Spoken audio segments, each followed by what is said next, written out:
Ya, saya bersyukurlah bahwa pada akhirnya saya membaca bahwa penjabat bupati juga menaruh perhatian yang besar terhadap penyintas yang tadi kita istilahkan dengan penyintas roja yang 5.700-an yang belum mendapatkan alokasi bantuan. Kemarin saya menyoroti bahwa penandatanganan permohonan perpanjangan R3P itu yang belum jelas. Tapi kalau memang sudah jelas Pak Bupati, yang berikut bahwa Gubernur juga sudah bersurat tentang perpanjangan R3P. Ini kan semakin menjelaskan kepada kita bahwa ini bukan sesuatu hal yang sudah berhenti.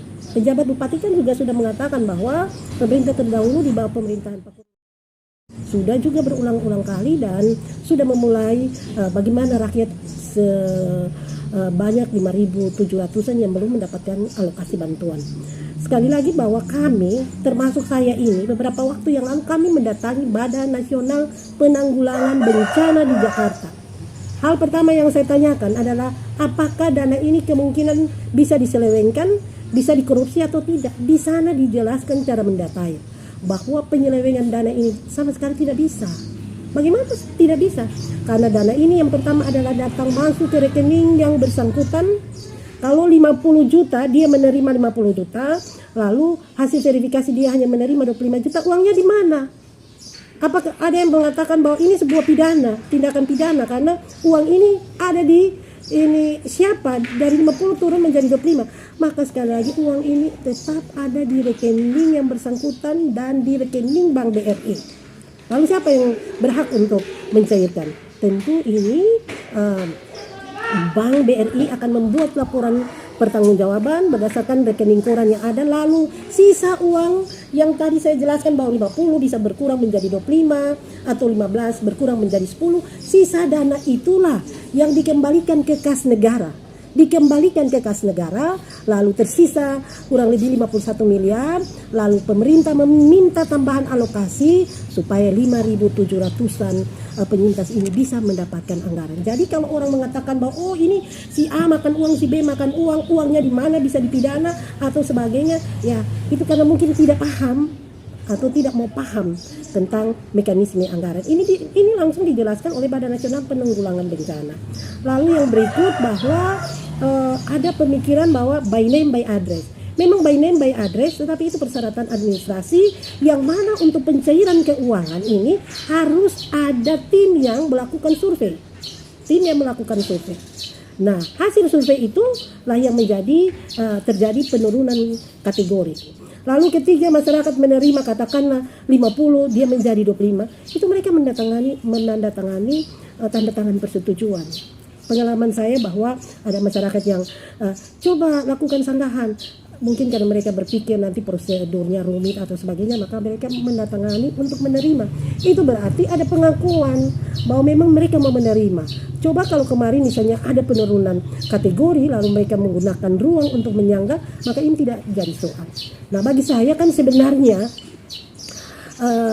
orang bilang Pak Kurinus tidak becus mengurus Seroja. Kita lihat dulu Seroja dengan waktu yang sangat mepet, lalu pemerintah harus menyelesaikan data-data untuk menyampaikannya kepada pemerintah pusat, lalu kita mendapatkan anggaran yang cukup besar.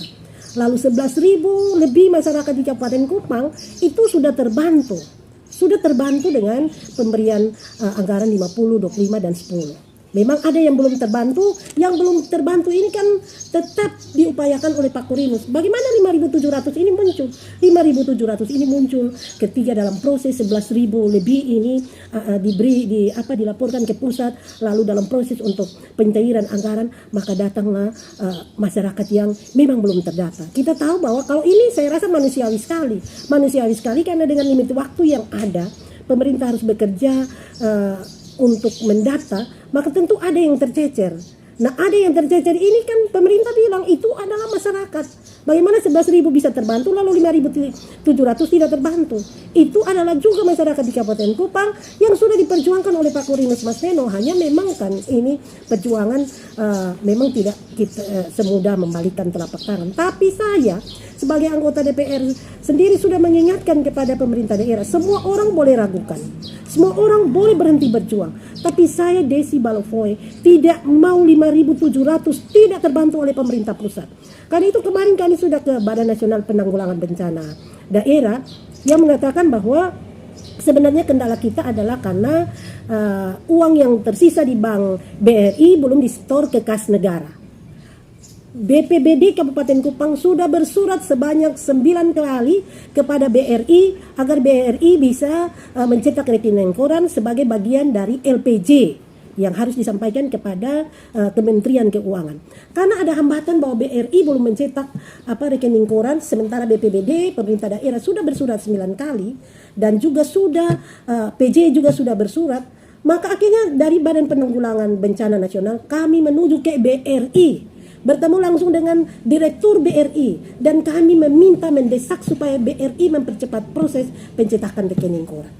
Nah, ini upaya-upaya yang sebenarnya tidak bisa kita pandang sepele, karena mungkin perjuangannya itu kecil tetapi sangat berdampak kepada warga masyarakat di Kabupaten Kupang, terutama 5.700. Maka ada orang yang bertanya, Ibu Desi, kok orang banyak tidak percaya, orang banyak menghujat, orang banyak maki-maki. Bagi saya itu bukan hujatan, bukan makian, tetapi energi yang semakin memperkuat langkah kami untuk berjuang bagi masyarakat Kabupaten Kupang. Apalagi ketika berdialog dengan Pak Korinus Masneno sebelum PDI Perjuangan menjatuhkan SK pada Pak Korinus Masneno, saya bersama Ketua DPC Pak Anies Masih, kami bertanya dengan Pak Korinus Masneno dan membangun komitmen dengan Pak Korinus Masneno bahwa yang pertama kita perjuangkan DSP, dana siap pakai, yang waktunya sebenarnya berakhir di bulan Oktober pada tanggal 29, tetapi dengan adanya permohonan perpanjangan R3P maka dia masih ada ruang. Tapi kalau DSP-nya karena waktunya terbatas tidak ada ruang, maka kita tetap akan berjuang lewat dana hibah. Ini kan dijanjikan oleh Badan Nasional Penanggulangan Bencana. Tetapi kalau DSP dan dana hibah juga itu katakanlah mungkin tidak bisa, tapi menurut saya bisa. Katakanlah ini kita kondisi terburuk tidak bisa, maka Pak Korinus kan sudah berjanji bahwa kalau dia terpilih menjadi bupati, langkah pertama yang dia lakukan itu adalah menghapus rakyat di Kabupaten Kupang sebanyak 5.700 yang belum mendapatkan alokasi bantuan dana seroja. Nah, ini apalagi yang kurang? Saya pikir ini apalagi yang kurang. Dan karena ada komitmen dari Pak Korinus Masneno terhadap 5.700, hari ini saya berdiri tegak lurus. Saya berdiri tegak lurus untuk Korsa, bukan untuk kepentingan saya, bukan sekedar untuk kepentingan PDI Perjuangan, tapi kami berdiri untuk kepentingan masyarakat Kabupaten Kupang, termasuk di dalamnya adalah 5.700 penyintas yang belum mendapatkan alokasi bantuan.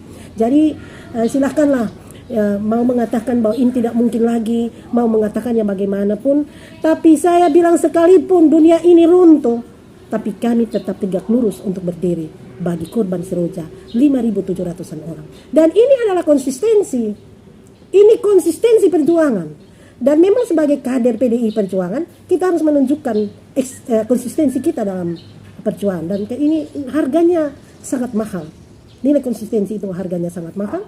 Dan ya silahkan yang ragu tidak usah, tidak apa-apa, tapi kami akan berjalan terus. Terima kasih bahkan saya sampaikan pada mungkin ada yang meragukan, mungkin ada yang marah-marah kami, itu adalah energi yang sangat luar biasa bagi kami untuk terus berjuang.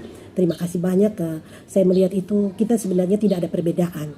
Hanya kadang-kadang orang mengungkapkan cinta itu kan ada yang kasih satu kembang bunga, ada yang menulis surat, ada yang lewat comblang dan sebagainya. Itu cara menyatakan cinta.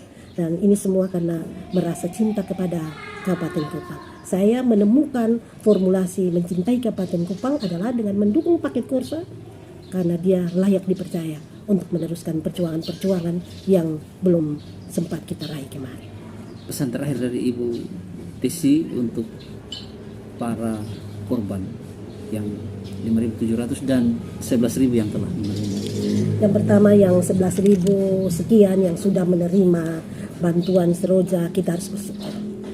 Kita harus bersyukur karena bagaimanapun sudah ada bantuan, sementara ada masyarakat yang belum menerima bantuan. Dan harus harus diakui bahwa itu karena perjuangan Pak Korinus. Saya mudah-mudahan masyarakat jangan melupakan bahwa itu perjuangan Pak Korinus. Tapi kalau ada pun yang melupakan, saya percaya bahwa mata Tuhan ada di mana-mana dan hati rakyat itu bermata. Tuhan mungkin 1-2 orang tertutup hati nuraninya, tapi itu Tuhan izinkan untuk kita mungkin merefleksikan diri. Tapi Tuhan tidak sebatas di situ, karena Dia akan membuka hati yang lain. Tapi saya ya mengetuk 11.000 lebih yang sudah menerima. Mau dari 11.000 yang sudah menerima dengan keadaan apapun, ya bersyukur karena banyak yang belum menerima. Lalu untuk yang 5.700 yang belum menerima, kami ada di sini. Dan sekali lagi kami berjuang lewat Badan Nasional Penanggulangan Bencana di pusat, lewat BRI, lewat semua pihak terkait, lalu dana DSP, dana hibah, tetapi dana hibah dan dana DSP juga Pak Kurini sudah berjanji. Waktu ketika terpilih 5.700 itu air matanya akan dihapuskan. Hari ini mungkin meragukan, tapi ada satu saatnya kita akan berpesta bersama-sama. Hari ini mungkin perjuangan ini, jalan ini berduri dan banyak orang tidak mau lalui jalan yang penuh duri. Kami berikan telapak kaki kami untuk menginjak duri dan berdarah, tidak apa-apa. Tapi nanti kita akan menikmati pestanya bersama-sama. Karena tidak ada pesta yang nikmat kalau pesta itu hanya dinikmati oleh tuan rumah. Pesta itu harus mengundang semua supaya kita bersukacita bersama-sama. Maka kami yakin telapak kaki kami yang berdarah, karena nanti kami akan sampai pada suatu tujuan di mana kita akan duduk bersama-sama untuk mensyukuri bahwa Tuhan mengizinkan telapak kaki berdarah, bahwa Tuhan mengizinkan kita melalui perjalanan yang tidak gampang untuk semata-mata ketika kita menang, kita harus semata-mata bersyukur kepada Tuhan. Karena kalau kemenangan itu datang bukan kemenangan PDI Perjuangan atau partai pengusung, bukan kemenangan saya, bukan kemenangan Pak Kurinus Masmeno dan kemenangan Pak Fethi Banfatin, tapi harus menyadari bahwa itu kemenangan yang sejati-jatinya kemenangan rakyat dan juga sejati-jatinya harus dipersembahkan oleh rakyat Kabupaten Kupang. Maka kalau kemenangan itu datang pada paket Korsa, tidak boleh ada lagi kita memetak-metakkan masyarakat. Oh dulu pilih paket ini, dulu pakai ini. Saya yang akan berdiri untuk melawan Pak Kurinus Masmeno ketika kalau sudah menang lalu bilang, oh ini masyarakat saya, ini di sini tidak pilih, di sini tidak boleh ada itu. Karena semua itu adalah masyarakat Kabupaten Kupang. Sampai pada titik itu hanya ada satu jalan. Kita saling merangkul, kita satukan tekad, kita satukan semangat karena perjalanan kita untuk mewujudkan Kabupaten Kupang yang adil, sejahtera dan berkeadilan itu masih panjang. Tidak bisa kita berjalan sendiri. Kita harus berjalan bersama-sama baru kita bisa mewujudkan.